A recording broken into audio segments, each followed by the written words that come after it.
The year is 895 AD in the North Atlantic. King Orvandil and his bastard brother Fjolnir return to their kingdom with chests full of riches after his overseas conquests. Orvandil reunites with his wife Gudrun and his son Amleth, who is gifted a special necklace that Orvandil took from a prince he killed. Fjolnir also reunites with his baby son Tharja. Yet his mood quickly gets sour when the court jester Hemmer makes fun of him. After the banquet, Orvandil spends some time with Gudrun and shows her where he's been wounded. Gudrun worries, but Orvandil tells her he'll be fine for now because he doesn't plan to die like an invalid. He'll die with honor in combat. He does admit, however, that he should get Amleth ready in case the worst happens. Later that night, Orvandil takes Amleth with him to the temple so the boy can go through a spiritual ceremony to officially become a man, all overseen by Hemmer.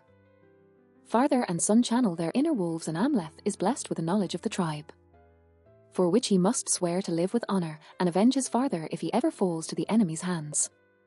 The drink Hemmer gives Amleth causes him to see a series of hallucinations. And when he touches his father's wound, Amleth gets to witness the entire family tree.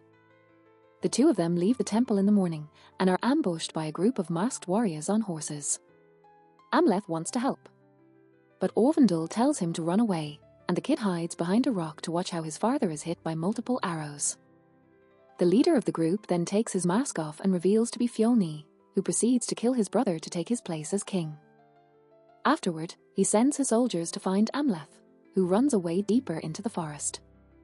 He's suddenly found by Finner, but Amleth manages to cut off his nose with a knife before pushing him off and escaping. A few moments later, Amleth makes it back to his village, where soldiers are killing anyone that still supports Orvandil, and Fjolnir is kidnapping a screaming Gudrun. Finner doesn't want to admit he lost to a child, so he tells Fjolnir that Amleth is dead and his body was thrown at sea. Having seen enough, Amleth goes to the coast and steals a boat as he swears to one day avenge his father and save his mother. Many years pass, and now an adult Amleth lives in the land of the Russ as a berserker with a tribe of Vikings. He's left his prince life to become a fearsome warrior that helps his band raid villages, kill their soldiers, claim the women, and gather young people to be sold as slaves. After the successful raid of Gardariki, Amleth leaves the celebrations behind to take a walk and comes across a temple with a Cirrus inside. This Cirrus reminds Amleth of his revenge oath and predicts he'll be victorious. But for that to happen, he must go to the land of the north where Fjolnir currently resides. He must also follow a vixen to seek a fated sword that will match his rage. The Cirrus disappears after clarifying that she's only helping him because his path is intertwined with a Maiden King. The next morning, Amleth hears the slaves they've captured will be sent to Iceland to work for Fjolnir and takes the chance to gather some information about his uncle. It turns out he fled to the backwater with his family after the King of Norway took his kingdom, so he killed his brother for nothing. At that moment, Amleth sees a raven, and remembering his father used to be called the Raven King, he takes it as a sign.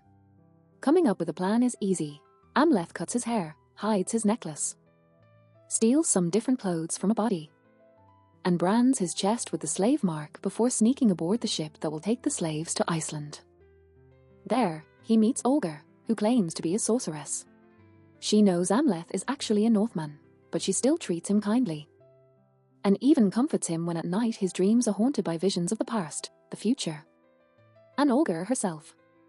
The ship is shaken by a storm on the way, but the party still manages to make it safely to Iceland. They are picked up at the shore by Finner, who puts all the slaves in chains and guides them to Fjolnir's farm, where he lives with a now-adult Tharja and his second son, the young Gunnar. Fjolnir isn't impressed by how weak these slaves look and wants to send them away. So Amleth hits the man next to him to show off his strength and introduces himself with a fake name. Fjolnir decides to keep him, and he also chooses 2 men for the fields and some maids for his wife, taking particular interest in Olga. On his first night at the farm, Amleth sneaks out to try to steal a knife, but gets distracted when he sees a vixen on the field just like the Cirrus had predicted, which means he's on the right path. The next day, Amleth plays along and works hard as a slave, which gives him the opportunity to enter Fjolnir's home and make a shocking discovery. Gudrun is there, alive and well. She was the one to give birth to Gunnar as Fjolnir's new wife. Afterward, Olga checks on him to see if he's gathered information, and when soldiers see her out of her station, they come to take her away. Right before they arrive, Olga asks Amleth to come looking for her if he ever loses her. When night falls, Amleth follows the vixen and finds a he-witch inside a cave. This man instantly recognizes Amleth and shows him his kept Hemmer's head since Fjolnir killed him. Through a special ritual, the he-witch summons Hemmer's spirit and gets the head to talk directly into Amleth's mind to tell him the tale of the legendary sword Draegr, which can only be unsheathed during the night. To find it, Amleth must visit the sword's owner, the Mound Dweller, and be sure to trust the moonlight. The he-witch also offers Amleth one last prophecy. One day he'll have to choose between kindness for his kin or hate for his enemies. Next, Amleth enters a mound and finds the body of the Dweller, who is sitting with the sword on his lap. As soon as Amleth tries to take the sword, the Dweller awakes and begins attacking him. So Amleth must defend himself with any trash he can find around him. When the Dweller walks around the ray of moonlight that slips through the mound's entrance, Amleth remembers the he-witch's words and pushes the body under the light. The Dweller freezes and gives Amleth the chance to kill him.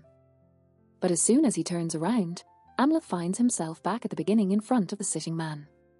This time, when he tries to take the sword, he retrieves it without issues. Amleth returns to the farm and is seen by Fjolnir's dog, who starts barking to make him shut up. Amleth growls at him, getting Fjolnir to dismiss the barking as unimportant and to miss Amleth. Then, Fjolnir goes looking for Olga to spend the night with her, but Olga shows him it's her period, meaning she isn't available. She also tries to attack Fjolnir, but he just easily pushes her aside and orders the head maid to teach Olga some manners before leaving. Amleth sees all this from his hiding spot and thinks it's the perfect moment to attack. But the sun is rising and he can't unsheath the sword, so he hides it until the right time comes. The next day, Amleth tells Olga about the sword, and she agrees to help because she wants her freedom too. She has access to the kitchen, but Amleth makes sure to clarify something. He intends to rescue his mother as well. Gudrun is just another victim, and she plays along with Fjolnir's wishes for the sake of her safety and Gunnar's.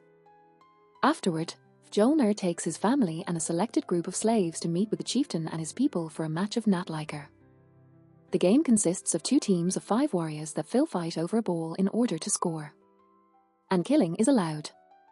Amleth is chosen for Fjolnir's team and finds himself in a brutal sport where little by little each player dies. Towards the end, only Amleth and one very big opponent are left. Fjolnir's team is losing and that drives Gunnar mad, so he tries to steal the ball to score and is attacked by the opposite team's player. Gunnar is knocked out, but before he gets killed, Amleth jumps in his defense and kills his opponent. Later during the celebrations, Tharir approaches Amleth to congratulate him for his loyalty and bravery. As a reward, from now on, Amleth will have privileges at the farm. He'll work less, command the other slaves, and be allowed to choose a woman for himself. Tharir tells him he's even allowed to choose Olga because Fjolnir has given up on her and her attitude.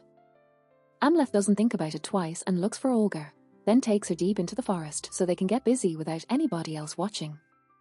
Once they're done, Olga uses her abilities to talk to Mother Soil and ask for her protection. They also find some special mushrooms that will help them with their plan for revenge, which will finally start when they return to the farm. The next day is spent working normally. But when night falls, Amleth ambushes 2 of Gunnar's companions and kills them with their body parts. He makes a centaur form and leaves it to be found by the leaders in the morning. Gunnar is obviously furious when he sees it and swears revenge on the Christians, believing it was them that did this. But Fjolnir is doubtful. The farm's priestess checks the bodies and informs everyone that the wounds aren't from this world. Whoever did this, it's hungry for more and will attack again. Later at night, while the priestess prepares a girl to be sacrificed to the gods for protection, Amleth provokes all the animals in the area into barking and howling. This drives Fjolnir's dog mad and causes him to attack his master. So Fjolnir has to kill him in self-defense. While everyone is distracted by the animals, Amleth enters the temple, frees the girl, ties up the priestess instead, and kills the priest before hanging him at the altar. The following day, while Amleth secretly adds the mushrooms to the stew, the male slaves are given a new chore. They will protect the farm from any incoming attack. In the evening, Fjolnir's men begin hallucinating, which causes them to attack each other or even themselves. After talking to Olger to agree on a meeting spot at dawn, Amleth sneaks inside the main house and surprises his mother by revealing his identity. Gudrun is proud to see him alive, but she's got shocking news for him. She doesn't need to be rescued. Orvandil had lied to Amleth when he told tales of his romance with his wife. Gudrun had actually been a slave that the king took by force. She never loved him or mourned him. In fact, she was the one that begged Fjolnir to kill him. The day of the betrayal, she hadn't been screaming. She had been happily laughing because she finally was with the man she actually wanted. Amlether's starting to think he should kill Gudrun as well. But she reminds him that he's a man full of love for his mother and his brother. If he kills Fjolnir and Tharja, Gudrun would accept Amleth as her new king and they could rule together. She goes as far as kissing her own son. But Amleth doesn't fall for it and leaves her behind to find Tharja, who he kills on his bed. Then he meets with Olger to tell him he'll be hiding in the hills because Gudrun knows his identity and he can't play the role of a slave anymore. So they'll finish their plan the next day. In the morning, Fjolnir is mad with grief when he finds Tharja's body without the heart, and Gudrun tells him Amleth did it. Fjolnir decides to start killing slaves to make them confess what they know. But when he is about to kill Olger, Amleth reveals himself to stop him. He's wearing his prince necklace again and, after using his real name, he shows that he has Tharja's heart. Fjolnir sends his men after him, and Amleth meets them in combat to give Olger time to escape. Then he allows them to capture him. Thinking himself victorious, Fjolnir takes Tharja's heart back, but Amleth reveals it actually belongs to the dog. Furious, Fjolnir hangs Amleth in the barn and beats him up to make him confess the location of Tharja's heart, but Amleth refuses to tell. Fjolnir needs to leave for Tharja's funeral, but promises to come back later to finish things. And on their way out, one of the men drops Amlether's sword on the ground, thinking it's useless because it can't be unsheathed. As soon as everyone's gone, a group of ravens shows up with a hooded figure, and they free Amleth. The people of the farm give Tharja a proper ceremonial funeral, and Gunnar is declared the only heir to the throne.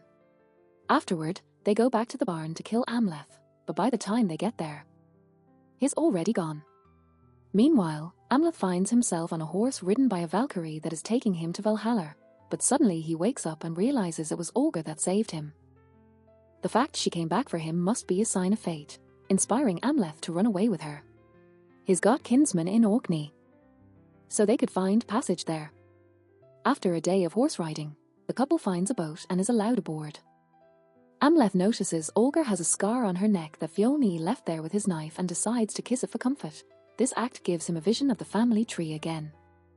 Thanks to this, Amleth learns Olga is pregnant with twins, and one of them will be the Maiden King from the Cirrus prophecy. This should be good news, but Amleth fears that his children will never be safe as long as Fjolnir lives. Remembering he was told he would have to choose between kindness for his kin or hate for his enemies, Amleth decides to choose both. Ignoring Olga's pleas, he gives her his prince necklace so she can secure her future and jumps off the ship. While Amleth swims back to the shore, Olga calls the wind spirits to protect the ship's journey. When night falls, Amleth sneaks back into the farm and begins killing all the warriors, taking extra pleasure in slowly finishing Finner through what's left of his nose. After freeing all the women, Amleth enters the main house and is attacked by Gudrun, who is wielding a sword Fjolnir left her for protection. However, she has no warrior training, and it's incredibly easy for Amleth to kill her with a sword through the heart. At that moment, Gunnar shows up and jumps on Amlether's back to stab him a couple of times, but Amleth shakes him off and quickly kills him as well. Fjolnir shows up next and, as he picks up the bodies of his family, he asks Amleth to meet him at the gates of hell, meaning the crater of the volcano Hekla, for a final proper duel. Bleeding heavily from the stab wounds, Amleth watches the slaves burn down the farm before leaving for the volcano. On his way up to the crater, Amleth finds the bodies of Gudrun and Gunnar, so he gives them his blessing before finally meeting with Fjolnir. Both men are outstanding warriors and the battle's pretty balanced at first, but Amleth is already hurt, thus it doesn't take long for Fjolnir to overpower him. However, Amleth finds strength in his anger to rise again and, after exchanging a few more blows, both men kill each other at the same time. As he passes out, Amleth has a vision of Olga with his twins before a Valkyrie appears to take his soul through the gates of Valhalla.